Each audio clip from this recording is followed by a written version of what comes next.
Buonasera a tutti e bentornati a Carceri Civiltà.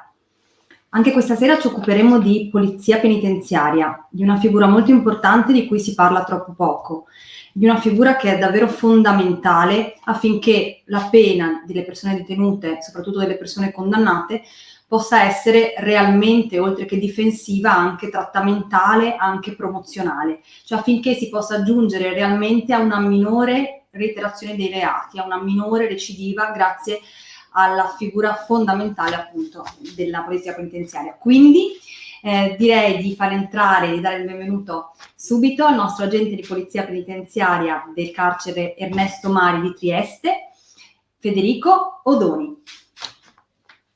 Ciao Sara, buonasera a tutti. Ciao Federico, ciao, benvenuto Federico. Ben trovata. Ben trovato. Allora, io intanto volevo fare una rettifica perché l'altra volta ho detto che la polizia penitenziaria dipende dal Dipartimento della Giustizia, quando in realtà è il Ministero della Giustizia, no? E quindi esatto, ne avevo parlato con te, volevo iniziare con questa rettifica. E poi volevo ringraziare le persone che insomma ci hanno seguito nonostante questa trasmissione sia iniziata in un periodo estivo e nonostante l'argomento non sia proprio dei più leggeri, nel senso che interrogarsi sulla condizione delle nostre carceri, insomma, sì, è piuttosto anche complesso, no? Come argomento ostico, e quindi ringrazio veramente, ringraziamo, no? Cioè, a nome di entrambi, insomma, tutte le persone che ci hanno guardato e ascoltato, ma soprattutto le persone che hanno poi interagito con noi, iniziato a creare una sorta di squadra e che hanno fatto delle domande che adesso inizierò a porti, ecco. Quindi iniziamo con la prima domanda che l'ha scritta Beatrice, che ti chiede, Federico, che percezione ha la polizia penitenziaria delle attività ricreative e culturali per i detenuti e di quelle lavorative? Te la parola. Grazie. In linea di massima credo di poter affermare senza ombra di dubbio che la maggior parte del personale abbia ampiamente recepito quello che è il dettato costituzionale che prevede il reinserimento del detenuto attraverso quelli che sono gli elementi del trattamento di cui abbiamo, se non ricordo male, già accennato la volta scorsa, quindi lavoro, contatti con la famiglia, formazione professionale, eccetera, eccetera. Quindi la maggior parte dei poliziotti penitenziari ritengo di poter dire che sono assolutamente favorevoli a questa impostazione che i padri costituenti hanno voluto dare a suo tempo quando è stata redatta la Costituzione italiana, e ne sono ben consci, sono assolutamente partecipi, e il dibattito anche è sempre vivo, perché naturalmente solo con la piena attuazione di questo dettato costituzionale si può, una volta attuato, una volta messo in pratica, una volta concretizzatosi, si può restituire alla società un cittadino diciamo nuovo, un cittadino cosciente che sì, ha commesso dei reati o uno o più reati, ma che attraverso il percorso di lavoro, attraverso l'espiazione della pena, attraverso la formazione professionale, ha capito che c'è una possibilità diversa in più rispetto a quella che è la commissione dei reati. E la polizia penitenziaria ne è assolutamente consapevole, ne è assolutamente partecipe, e anzi, confrontandomi con vari colleghi non solo dell'istituto dove presto servizio, ma anche di altri istituti, di altre realtà, l'idea è quella, la direzione è quella. Certo, ci sono tante difficoltà, perché non si riesce ad attuare appieno quanto previsto, però lo spirito c'è, Certo, ci sono ancora delle resistenze da parte di tanti che vedono la pena solo come un elemento di, diciamo, di afflizione, perché il detenuto ha sbagliato, deve pagare, punto e basta. Ma ormai sono penso, pochi che hanno ancora questa visione del carcere. Le nuove generazioni, i corsi, la sensibilizzazione che ha voluto dare l'amministrazione hanno fatto sì che nel corso del tempo quella che era una vecchia mentalità venisse pian piano, come dire, non voglio dire soppiantata, ma sostituita, che è il termine più esatto, da una visione sicuramente più diciamo improntata al lavoro, al recupero, che non ad una mera esecuzione penale e basta. Quindi sì, diciamo che il messaggio è stato recepito e si cerca di metterlo in atto nel quotidiano. Su questo sono assolutamente convinto. Ecco, sono molto contenta di sentirtelo dire perché insomma ci sono anche sempre più studi, sia da parte delle associazioni come l'associazione Antigone, che da sempre insomma si batte per i diritti di tutti dei detenuti, ma anche studi proprio sociologici che ci dicono insomma che appunto le persone condannate che fanno un percorso reale di rieducazione poi hanno una bassissima possibilità di recidiva, quindi di ricommettere, di ritornare in carcere e di ricommettere nuovamente dei reati. E quindi le statistiche addirittura ci dicono che il 70% delle persone che appunto usufruiscono di queste misure o di percorsi di formazione, di lavoro, proprio anche di una rete di tutela, diciamo, una volta usciti dal carcere, quindi un accompagnamento a una sistemazione abitativa e lavorativa, il 70% non torna in carcere. E quindi insomma è proprio lì, no, che bisogna puntare perché poi sia costruttiva e sensata la pena, perché è chiaro che se insomma come si dice, lasciamoli lì e buttiamo via la chiave, no? Nel momento in cui realmente le persone stanno in questa istituzione totale, chiuse, senza nessuna progettualità per il futuro e senza impiegare il tempo appunto in maniera proficua, possono solo che insomma continuare a perpetrare, no, il disagio sia magari psichico, mentale, ma anche una volta usciti il disagio sociale, ecco. Quindi sono contenta di sentirti dire insomma che gran parte della polizia penitenziaria concorda, ecco, con le attività sia all'interno del carcere, quindi ricreative e culturali, proprio come diceva la nostra ascoltatrice Beatrice, sia lavorative, quindi sia intramurarie che extramurarie, no? Che è un po' diverso. Va bene, allora, caro Federico, ti farei io una domanda, nel senso che volevo chiederti, secondo te, appunto, quali sono, per andare un po' al succo del discorso e per portare anche una voce rispetto alle criticità, appunto, dell'istituzione carceraria, quali sono i limiti che la caratterizzano ad oggi, le criticità ad oggi che tu riscontri? Ma io credo che principalmente ci dobbiamo concentrare su due elementi importanti.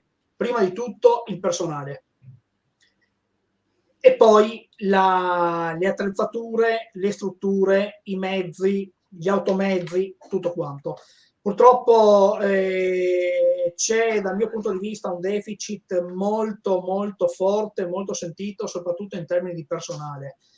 Viviamo delle realtà lavorative dove manca il personale, ma di tutti i ruoli, di tutte le professionalità, a partire dalla polizia penitenziaria a finire con i direttori, con gli esperti ex articolo 80, eccetera, eccetera. Mancano. Questa purtroppo è la criticità maggiore, perché se in un istituto X servono, faccio un esempio, 4 educatori o funzionari giuridici pedagogici che dir si voglia, ce ne devono essere 4 e se sono 5 o 6 meglio ancora, perché il funzionario giuridico pedagogico non ha soltanto il compito di redigere documenti.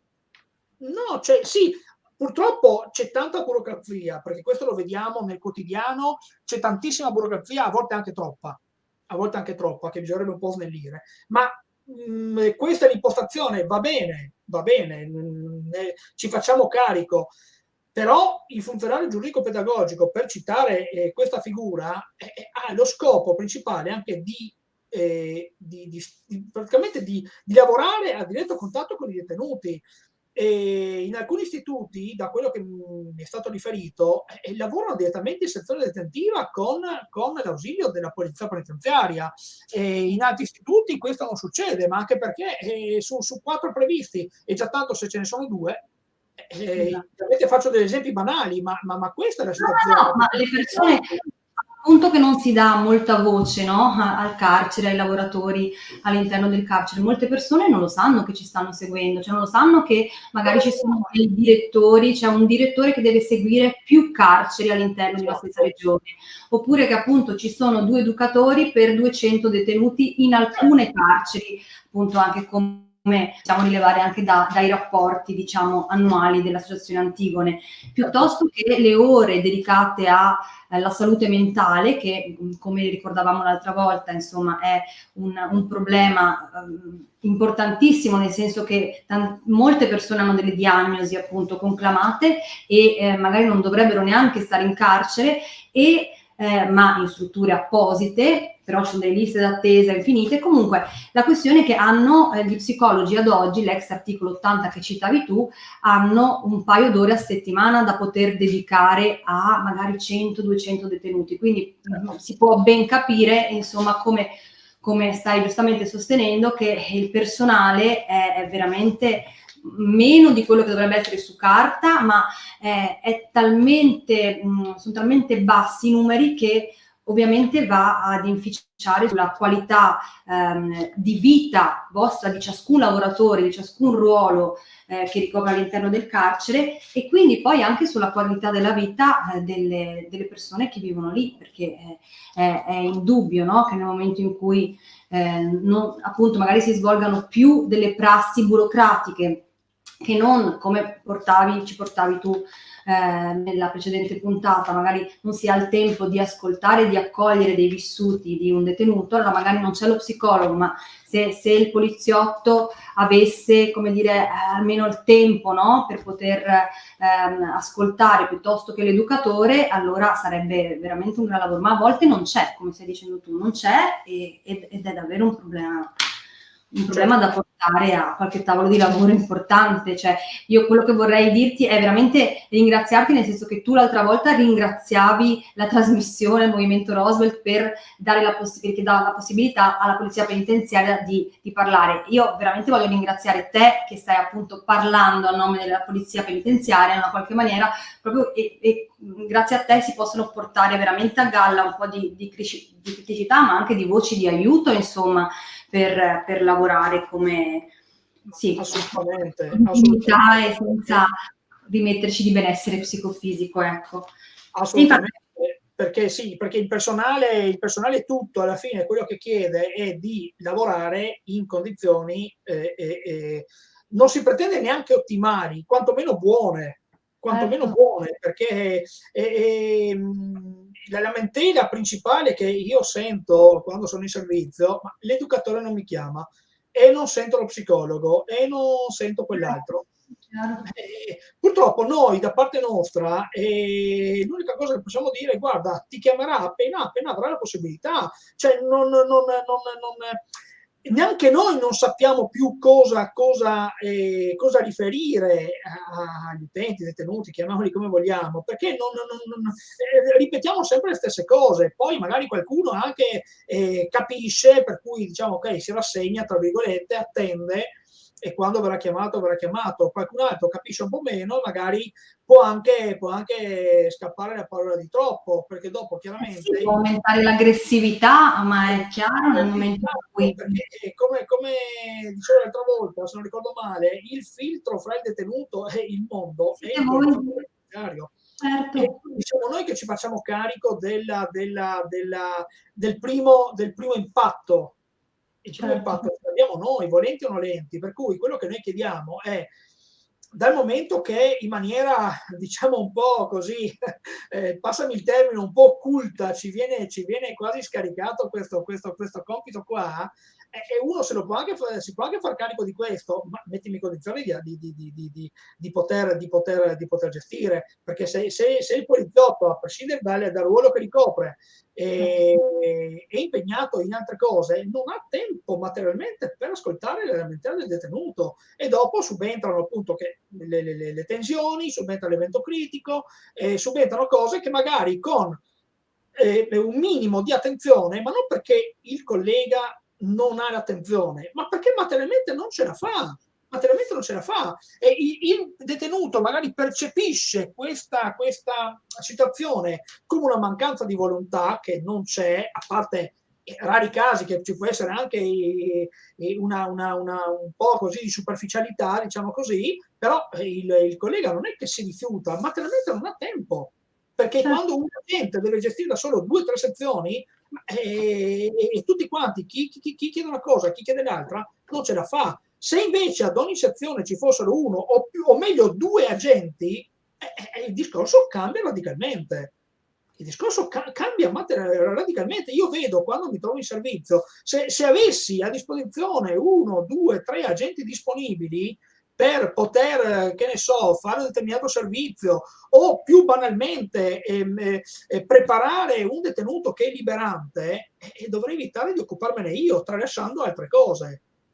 E può sembrare una banalità, ma nel momento in cui ti trovi in una situazione critica dove c'è una carenza di personale, c'è magari una situazione problematica da qualche parte, c'è da preparare un detenuto liberante, magari ti scappa pure una rissa o un autolesionismo o quant'altro, cioè ti trovi da solo a dover gestire tutte queste cose qua. E chiaramente qualcosa ne risente. È un dato di fatto.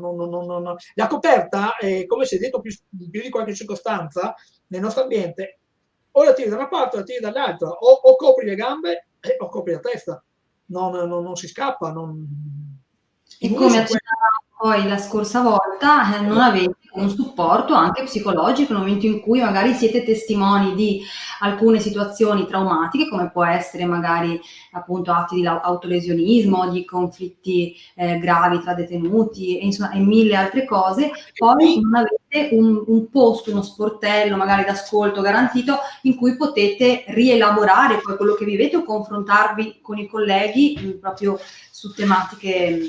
A conferma di questo, io ti posso citare un esempio, cerco di essere rapido. Qualche tempo fa, confrontandomi con alcuni psicologi del CERT che costantemente vengono in carcere per sostenere i detenuti tossicodipendenti, dico così, confrontandoci, e mi hanno detto: ma qualche tuo collega è venuto a chiederci aiuto per un sostegno psicologico? Ho detto: se puoi darglielo, daglielo, se non potete, perché non potete per protocolli, per differente, per legge, quello che sia, non so come funziona, dite al collega di rivolgersi a qualche altro esperto. Però di fatto da parte di colleghi deve essere garantito in tutti gli istituti, no? A mio parere dovrebbe essere garantita la possibilità per tutte le persone che lavorano all'interno del carcere, ma anche per gli educatori, per tutti quelli che dovrebbe essere obbligatorio, ma io mano così complesso e così vulnerabile, no? Certo, ma dovrebbe essere obbligatorio, perché il poliziotto penitenziario che a 20 anni si arruola e viene catapultato in sezione detentiva, e dopo 20, 25, 30 anni è ancora lì, dove ha subito magari minacce, aggressioni, ha visto atti di autolesionismo, magari sfortunatamente ha assistito anche a gesti autosoppressivi, chiaramente dopo un po' diciamo che può cominciare ad avere qualche problema. E quindi dimmi. Sì. Voi non rientrate, no, ufficialmente, diciamo, nella categoria delle categorie che si prendono cura degli altri, no? Nelle professioni d'aiuto, ma in realtà lo siete e dovete essere tutelati esattamente come tutte le altre professioni d'aiuto, e quindi con un sostegno psicologico importante, secondo me, che sia individuale che sia di gruppo, ma davvero dovrebbe essere una risorsa garantita per voi. E non solo, insomma, dovreste essere davvero più ascoltati rispetto a tutte le criticità di cui ci stai iniziando ad accennare, no? Quindi Diciamo che se la parola del poliziotto penitenziario venisse presa un po' più in considerazione, sarebbe, diciamo che il carcere in generale... Tutti, perché sareste meglio voi, sarebbe meglio l'utenza con cui avete a che fare, sarebbe meglio la società per intero, perché se voi riuscite a tirare fuori il meglio da ciascuna persona che fa un passaggio da una di quelle istituzioni totali, poi è un guadagno per tutti noi cittadini, per tutta quanta la società, insomma, se diminuite la devianza potenziale, ecco, quindi... Assolutamente. Va bene, caro Federico, allora facciamo così, che per oggi ci salutiamo qui e ti ringrazio tantissimo del tempo che ci hai dedicato e ci vediamo per la terza puntata prima della pausa estiva, che andrà in onda tra 15 giorni, sempre al giovedì. Quindi intanto ti ringrazio, veramente grazie, ripeto, per metterci la faccia in questa situazione. Ma figurati, è un piacere e naturalmente rinnovo il ringraziamento a te, a Samuele, soprattutto al Movimento Roosevelt, che ci offre questa opportunità di far conoscere un qualche aspetto, un qualche spaccato in più di quello che è il carcere in Italia. Grazie. Benissimo, grazie a te. Ciao Federico. Ciao Sara, buonasera, grazie. Ciao. Allora, grazie a tutti per averci seguito fino a qui. Noi ci rivediamo tra 15 giorni, appunto, sempre il giovedì sera. Però prima di lasciarvi ci tenevo a ringraziare proprio una ad una le persone che hanno scritto, insomma, nei commenti o qualche riflessione, qualche rimando o qualche domanda che poi continueremo a leggere nella prossima puntata. Quindi ringrazio, faccio nome e cognome di Alessandra Tucci, perché insomma è una carissima simpatizzante del Movimento Roosevelt, una grande professionista, anche se lei non vuole che gli siano attribuiti i titoli, ma insomma un grande avvocato e una grandissima scrittrice, quindi vi invito a leggere il commento di Alessandra, perché ne vale veramente la pena e la ringrazio molto.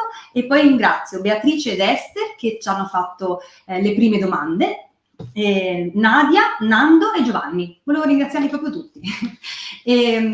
Benissimo, allora io vi lascio con una frase importante di un ex magistrato che io ho avuto anche l'onore di conoscere a Brescia, Alessandro Margara, che è anche uno dei padri fondatori del movimento dell'Associazione Antigone. La frase adesso la troverete in sovraimpressione, insomma, ma eccola lì. Allora, lasciamoli in carcere, recidiveranno 3-4 volte in più. Vi auguro una buona serata e alla prossima. Ciao.